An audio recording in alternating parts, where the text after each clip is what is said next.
Hello and welcome.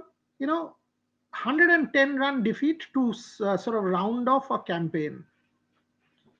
Now, how bad was the campaign? Let's kind of really be focused here and realistic. If you take a look at CSK, they kind of salvaged the last game. If you take a look at LSG, they've beaten Gujarat. They've still got one game to go, but they've beaten Gujarat quite handsomely. If you take a look at some of the other sides that have also been knocked out, take Delhi. They won the last game quite comprehensively, Samir Rizvi. What about KKR? The more the tournament went on and on and on, KKR just plummeted. Except a couple of games in the middle, it was a poor campaign.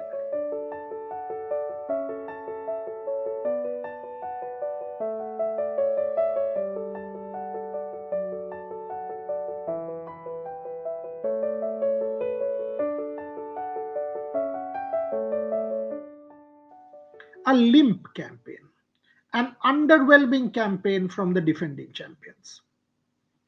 Let us start from the very beginning. And I have to say this, that I was one of the people who said KKR has a very good team and will make the playoffs. So I put my hand up. I still think KKR has a good team. But you know what? When the spokes come out, that is when it is absolutely paramount for the team to be held together. And that happens with the management, as in the coach and the captain. In this case, Ajinkya Rahane, let's start with Ajinkya Rahane, had a good season. Comparatively, compared to many other players, had a good season. But look at how he was brought in. He was not sold in the auction. Thereafter, he kind of his name came back. Thereafter, KKR bought him at the very end and all of a sudden invested him with captaincy. That's how exactly they appointed Ajinkya Rahane as captain. Clearly, someone who was not in your scheme of things originally. You got him back at the auction again. He could not have been in your scheme of things as captain, so was a kind of a default captain of sorts. Now let's come to the coach. I've said this in one of my earlier videos that Chandrakant Pandit, without someone like a Gautam Gambhir in that dressing room, has failed as IPL coach. His style of coaching in domestic cricket is very different. And why do I say it? I say it because in domestic cricket, there are no alpha males in the dressing room. There is no Andre Russell. There is no Sunil Narayan. There is no Quinton de Kock, three former captains. Chandrakant Pandit has been coach of multiple state sides. And in these state sides, he has had a particular way. And the way has been that he would kind of dictate and players would listen. Unfortunately, with KKR, that way did not work. Because here it is more about man management. How does Chandrakant Pandit go and tell Sunil Narayan or Quinton de Kock or Enrique Nokia or Andre Russell? They will not even listen. Each of them are more accomplished in the T20 format than Chandrakant Pandit. So there became a disconnect. There was a disconnect between his coaching style and what, in the domestic cricket and at the IPL level. So the moot point that I'm trying to say here is Chandrakant Pandit has to go and go now. Now that KKR has finished its season, he goes. Because if KKR has to make it back, by the way, it's not about pinpointing blame on any particular person, but the fact of the matter is Chandrakant Pandit unfortunately did not deliver for KKR. Some of the other facts. Take the case of Rinku Singh. Rinku Singh was paid quite a lot of money, from 14 crores or 55 lakhs to 14 crores. I've been saying this for the longest time. Take the case of Rinku Singh, take the case of Venkatesh Iyer. When these kind of monies are paid, 23.75 crores, 14 crores, it's great to hear. 14 crores for God's sake, 23.5 crores. But the price tag comes with a real amount of pressure. When you start to fail, and when a couple of such failures happen, it just mounts and mounts and mounts. You are unable to deal with failure. Remember Chak De India? Shah Rukh Khan's famous dialogue that when you lose a final, इतना pressure कोई झेल नहीं सकता है. That's what happened with Rinku Singh and Venkatesh Iyer.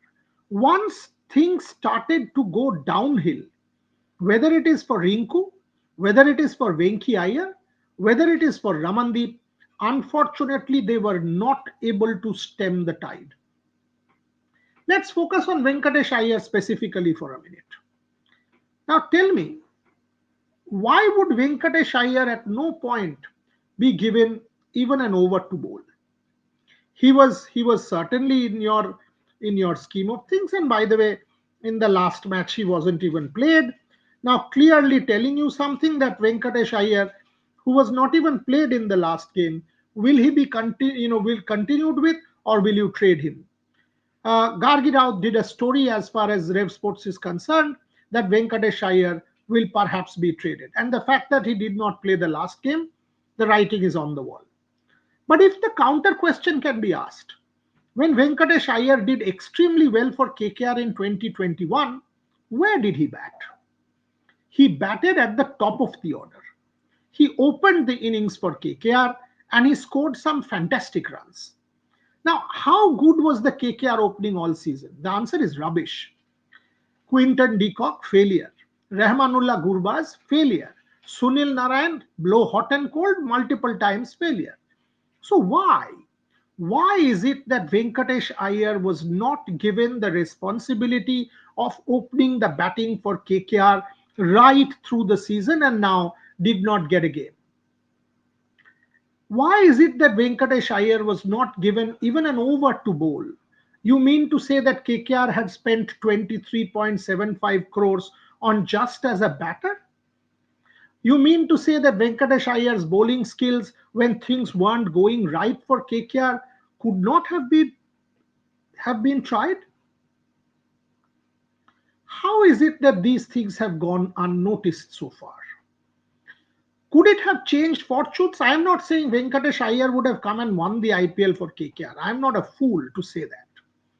But my point is pretty simple, that if a person has got success batting at a certain position, has gotten success, why would you not try him when that particular position is not actually working for you in this IPL?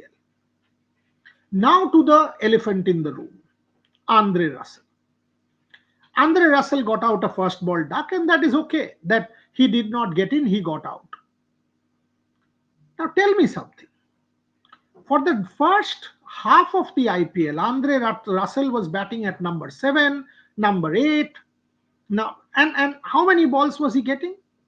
Only towards the latter half of the competition that Andre Russell was sent in at number 5. And what happened with some of these games, if you go and check, Andre Russell took a few balls to get in and thereafter just stamped his authority on the game and took the bowlers to the cleaners. Clearly telling you that Andre Russell now needs a few balls to get in. First ball duck is a theek hai.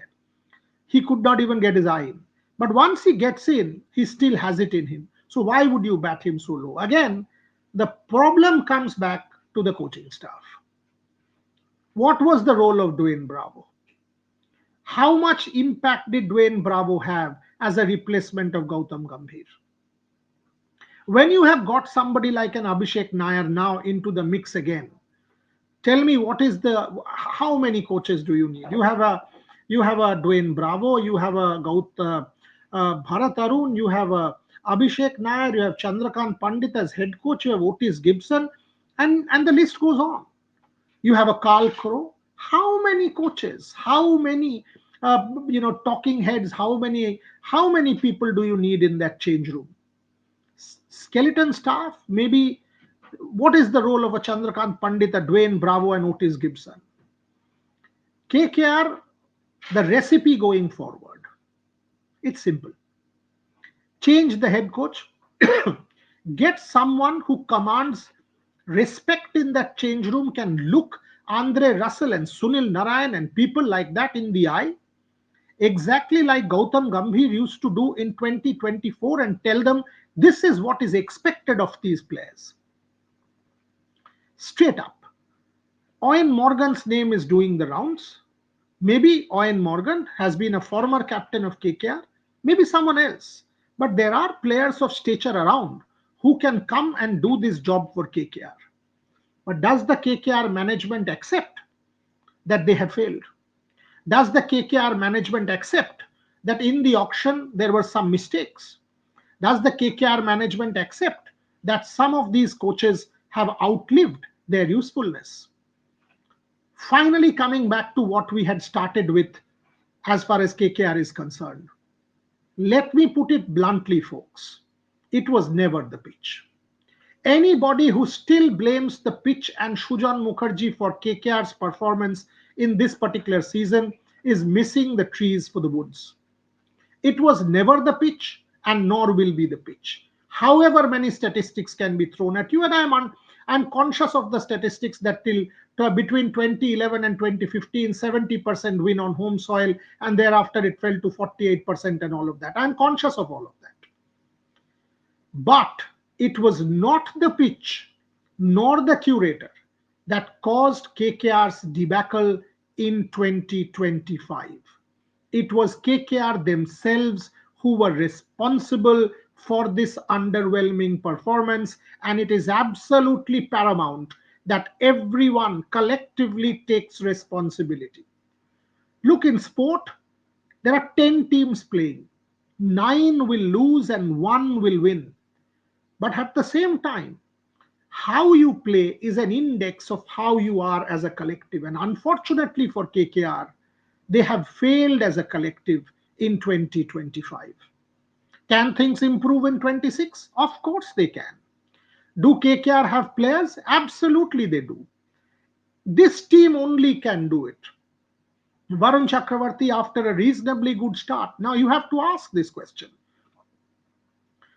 Varun Chakravarti going for so many, and take the match, for example, the Gujarat Titans game. Ravi Srinivasan, Shai Kishore, and Rashid Khan did the job for them. But Varun Chakravarti and Sunil Narayan, unfortunately, were not able to do the job for KKR. Can things change? As I said, 100%. Make the changes necessary in the staff, make the changes necessary in the batting order, go back to the drawing board, recalibrate, reboot, and come back. A word on KKR fans. A lot of them have reached out to me as well. These fans have been steadfast in their support for the team, and they will be. In good and bad, they have stayed with the team and will. These fans need an answer. These fans have to be taken into account, taken into confidence, just like a corporate works. As shareholders, as stakeholders, there has to be some form of accountability that the management owes to these fans. It is for them. They have turned up in the Kolkata heat, 30,000, 40,000, 50,000, 60,000 people for every KKR game. You owe it to them. You owe it to the local connect who have made KKR the brand that it is. You owe them some explanations. I hope that will be forthcoming in the next few days as you go back to the drawing board and recalibrate and reboot. That's all I have as far as KKR is concerned. Face it, it was an underwhelming season. Face it, you owe it to your fans to get better, and I'm confident that KKR will address these issues and get better going forward. Thank you very much for watching. Keep watching Revsportz, because we will have reporters in Mullanpur for the playoffs. We will have reporters in Ahmedabad. We will have, I'm already in England. Shormishta is already in England. We will have our first reporter, Rohit Juglan, traveling on Tuesday. We will have multiple reporters across giving you the best possible coverage. Thank you very much for watching.